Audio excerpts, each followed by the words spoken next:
Всем добрый день! В этом моем первом ролике хотел бы показать работу других мастеров. В Бресте за 2015 год мы переделали 4 камина, выполненные в таком качестве разными мастерами. Собственно, это и есть 4-й и последний, так как через месяц у нас Новый год, а здесь люди хотят запечь рождественского гуся. Поэтому камин мы переделаем и пристроим еще к нему печь-духовку. А пока расскажу все плюсы и минусы работы таких мастеров. Из плюсов хотел бы отметить очень низкую цену. Мастера работают практически даром.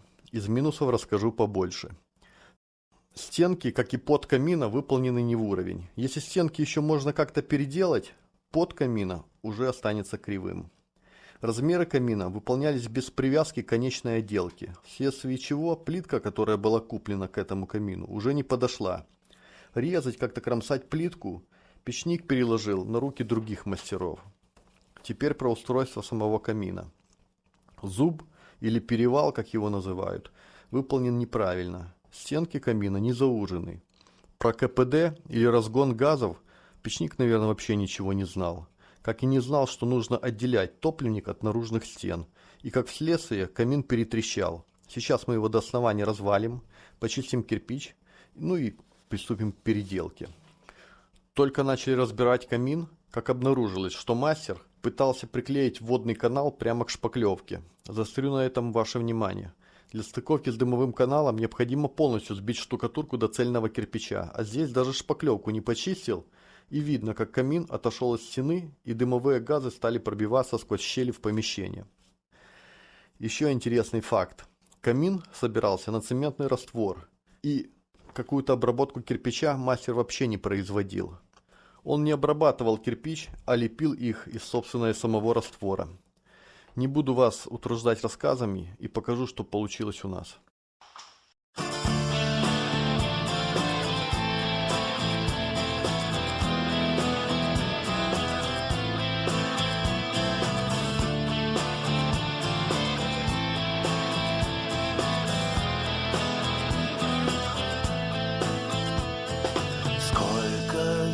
Сколько лет, сколько вод утекло, сколько жизней прошло без меня, сколько жизней ушло от меня. Я вернулся домой, а виски сединой припорошила в дальних краях. Да и грудь вся сплошных орденах. По высокой траве я пройду в полный рост, полной грудью вздохну воздух этих полей, мной давно позабытый на вкус. По высокой траве я пройду полный рост, полной грудью вздохну воздух этих полей, мной давно позабытый на вкус. Меж высоких стогов золотая стерня, ну-ка встану босою ногой, теплотой обласкает земля. Через пару шагов поле вспомнит меня, с возвращением скажет домой, с возвращением домой, старина. По высокой траве я пройду в полный рост, полной грудью вздохну воздух этих полей, мной давно позабытый на вкус. Ни кола, ни двора, кто-то скажет в укор, ничего не нажил, не скопил, только верой и правдой служил. Но богаче меня нет на свете с тех пор, как на землю родную ступил, как прошелся по небосиком. По высокой траве, по высокой траве, я пройду в полный рост, я пройду в полный рост. Полной грудью вздохну воздух этих полей. Мной давно позабытый на вкус. По высокой траве я пройду в полный рост. Полной грудью вздохну воздух этих полей, мной давно позабытый на вкус. По высокой траве я пройду в полный рост. Полной грудью вздохну воздух этих полей, мной давно позабытый на вкус.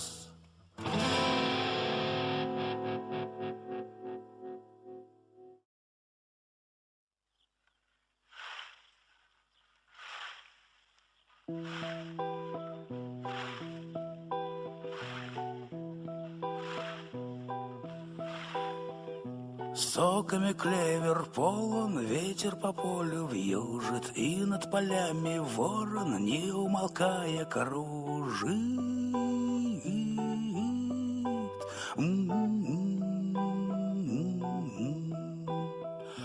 Клевера бросит в ясли, дед проворчит несмело. Белые рубят красных, красные рубят белых.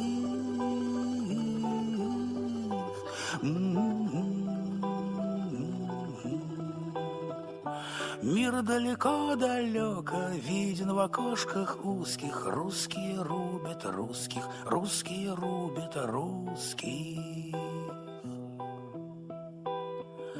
Мир далеко-далеко виден в окошках узких. Русские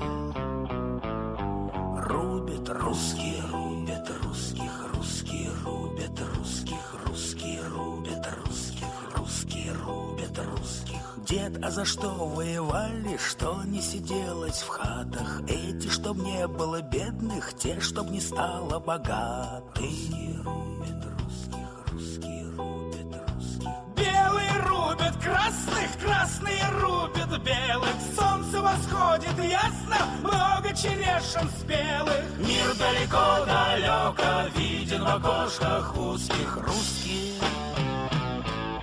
рубят русских.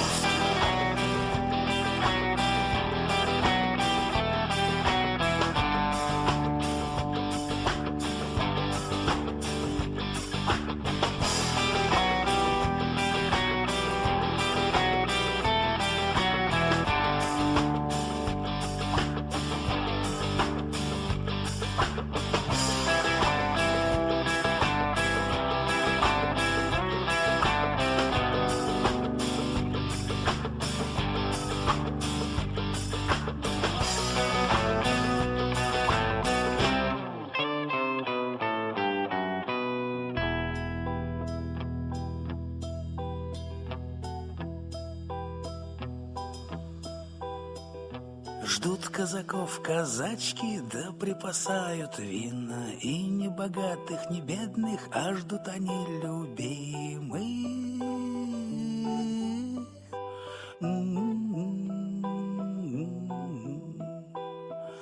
Дед ты мой, дед родимый, жарко пойдем купаться. Ты мне скажи по правде, мне-то за что сражаться? Мир далеко-далеко виден в окошках узких. Русские рубят русских, русские рубят русских.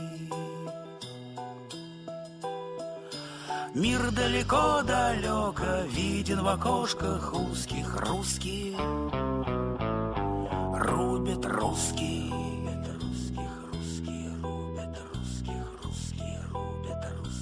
Русские рубят русских.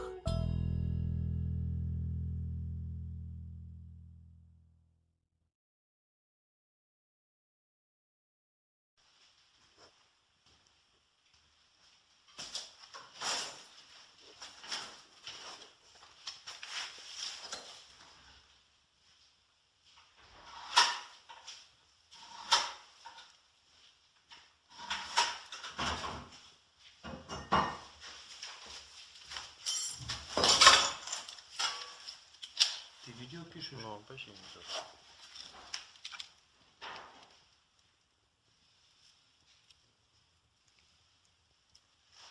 Еще секунду, мне еще подожди.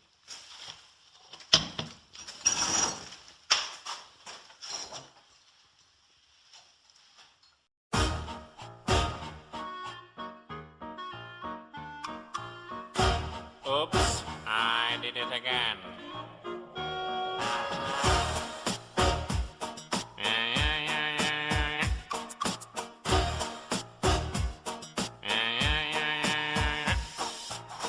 I think I did it again. I made you believe we're more than just friends. Oh baby, it might seem like a crush, but it doesn't mean that I'm serious. Forced to lose all my senses, that is just so typically me. Oh baby, baby, oops, I did it again. I played with your heart, got lost in the game. Oh baby, baby, oops, you think I'm in love, but I'm sent from above. I'm not that innocent. You see, my problem is this: I'm dreaming away, wishing that heroes that truly exist. I cry watching the days. Can't you see I'm a fool in so many ways? But to lose all my senses, that is just so typically me.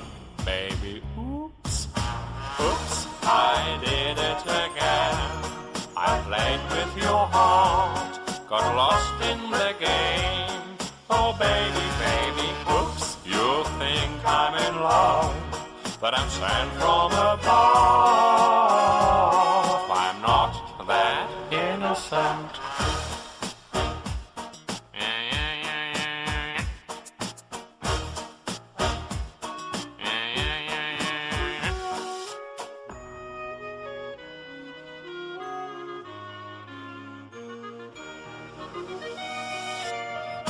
Oops, I did it again to your heart.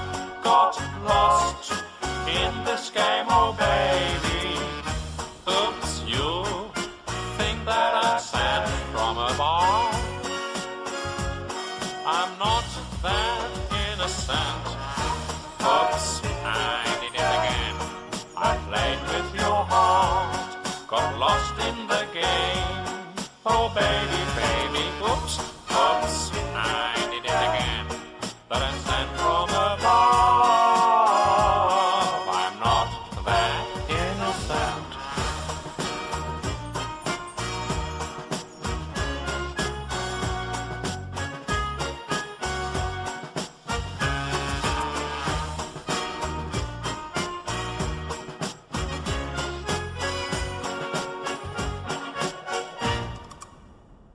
Brittany, before you go, there's something I want you to have. Oh, it's beautiful. But wait a minute, isn't this? Yes, it is. But I thought the old lady dropped it into the ocean in the end. Well, baby, I went down and got it for you. Oh, you should. Ну вот мы и закончили комплекс камин плюс печь-духовка. Пока бесконечные отделки. Это черновая болванка.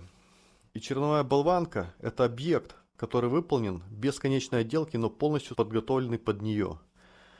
По сравнению с предыдущей работой, эта болванка выполнена по уровню и со всеми пожарными требованиями.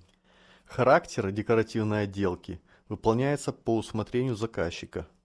Конечную отделку будем делать по весне, а пока комплекс предстоит 3 недели просушить и к Новому году использовать на все 100%. Скажу 2 слова о комплексе. Мы полностью были привязаны к дымовому каналу, так как переделать его никто не собирался, и это немного ограничило наши возможности. Но нам удалось сделать так, чтобы печь и камин работали одновременно и работали как положено. Сама печь-духовка сделана так, чтобы дымовые газы огибали ее со всех сторон и отдавали все тепло на кирпич. При этом внутри она оставалась чистой. Разогревается она до 400 градусов. Остаточное тепло передается на внешние стенки. И комплекс, помимо своих основных требований готовить еду, работает уже как печка, обогревая помещение. Несколько слов о фурнитуре. Здесь использовали дверки, 1 и 2, польской фирмы Helmat, а термодатчик вместе с шибером российские. Ну а сам камин в комментарии, я думаю, не нуждается. Работает все отлично. Кому надо, пожалуйста, обращайтесь. Кому понравилось, пожалуйста, просим.